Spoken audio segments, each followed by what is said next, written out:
जी हाँ दोस्तों, आप बिल्कुल सही सुन रहे हैं। एक तरफा तलाक है जो एक दिन के अंदर मिल सकता है। आपको है जो ज़्यादा कुछ नहीं करना पड़ेगा, बस इतना सा करना होगा। और यहाँ पे माननीय सुप्रीम कोर्ट का जजमेंट बताने वाला हूँ, तो बहुत ही महत्वपूर्ण जजमेंट है। आपको अंत तक वीडियो को देखना होगा, तभी पूरी जानकारी समझ में आएगी, क्योंकि आधे अधूरे वीडियो से कोई भी जानकारी समझ में नहीं आती है।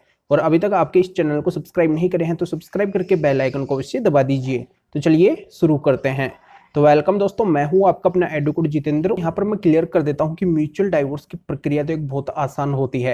यानी कि म्यूचुअल डाइवोर्स के अंदर अगर पति पत्नी दोनों सहमत है तो वो है जो म्यूचुअल डाइवोर्स आसानी से ले सकते हैं, वो भी कम समय के अंदर। और ज्यादा है जो उनको परेशान भी नहीं होना पड़ेगा। इसमें कोई सबूतों वगैरह की भी आवश्यकता, यानी कि एविडेंस की भी आवश्यकता नहीं पड़ती है। ये तो बात हुई म्यूचुअल डाइवोर्स की। पर यहाँ पे अगर पत्नी म्यूचुअल डाइवोर्स ना दे और पति को अगर यहाँ पे डाइवोर्स लेना है, तो उस सिचुएशन में फिर पति क्या करेगा? फिर पति फाइल करेगा एक तरफा तलाक के लिए। और एक तरफा तलाक लेना बहुत ही मुश्किल होता है, ये भी है जो आपको अच्छे से पता है। इसके अंदर भी है जो मजबूत ग्राउंड, यानी कि मजबूत आधार होने चाहिए पति के पास में, उनके सबूत होने चाहिए। और उन सबूतों के आधार पे है जो पति को कोर्ट के अंदर साबित करना पड़ता है, जो साबित करने के अंदर है जो काफी अधिक समय लग जाता है, काफी अधिक पैसा लग जाता है। तब जाके है जो ये कंटेस्टेड डाइवोर्स यानी कि एक तरफा तलाक है जो मिल पाता है। अगर यहाँ पे मजबूत आधार नहीं है तो एक तरफा तलाक है जो मिलेगा ही नहीं, यानी कि मिलना है जो पॉसिबल नहीं है। तो यहाँ पे ये बहुत बड़ी मुसीबत होती है पति के सामने कि एक तरफा तलाक ले तो कैसे ले। इसके अंदर जो काफी अधिक समय भी लग जाता है। फिर भी है जो एक तरफा तलाक नहीं मिले तो यहाँ पे है जो पति का बहुत अधिक हरासमेंट हो जाता है, यानी कि टाइम ही है जो बर्बाद होता है, पैसा है जो बर्बाद होता है। तो यहाँ पे एक सॉल्यूशन है जो माननीय सुप्रीम कोर्ट के जजमेंट के अनुसार मैं क्लियर करने वाला हूँ कि यहाँ पे पति एक तरफा तलाक है जो एक दिन के अंदर ले सकते हैं। यहाँ पे ज्यादा परेशान होने की आवश्यकता नहीं पड़ेगी। तो इसमें पति का समय भी बचेगा और पैसा भी बचेगा। तो दोस्तों ये कैसे संभव है, इसकी जानकारी मैं थोड़ी डिटेल के अंदर आपको समझा देता हूँ। देखो, बहुत से मामलों के अंदर क्या होता है कि पत्नी जब पति को परेशान करती है तो पत्नी से तंग आके और पति है फिर डाइवोर्स का केस फाइल करते हैं। पहले तो पत्नी से बात करते हैं कि आप अगर राजी हो जाए तो अपने म्यूचुअल डाइवोर्स ले लेते हैं।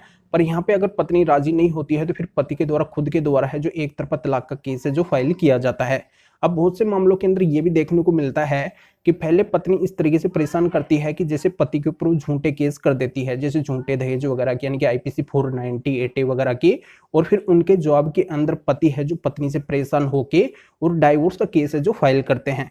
तो ऐसी अगर आपकी केस की स्थिति है, आपकी पत्नी ने अगर आपके ऊपर झूठा आईपीसी 490 ATA का केस किया है, तो आपको मेन फोकस बना के रखना है आईपीसी 490 ATA के केस के ऊपर।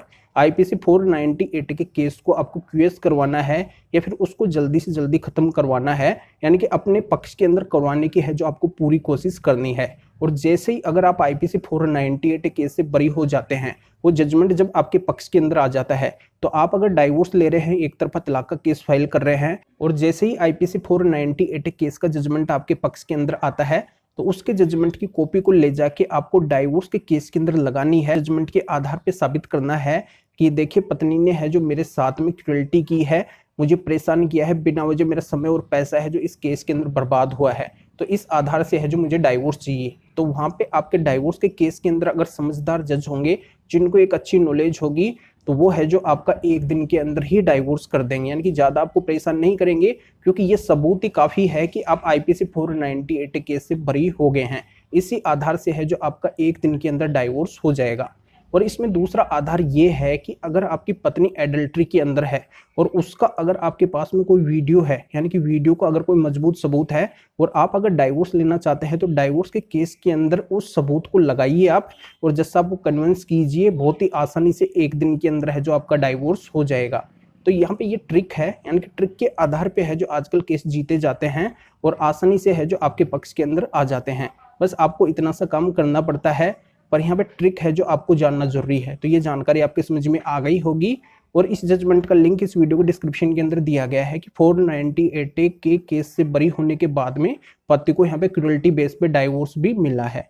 तो वीडियो अच्छा लगा तो वीडियो को लाइक करें और शेयर भी करें, जो और लोगों तक ये जानकारी पहुंच सके। तो वीडियो देखने के लिए आप सभी का बहुत बहुत धन्यवाद।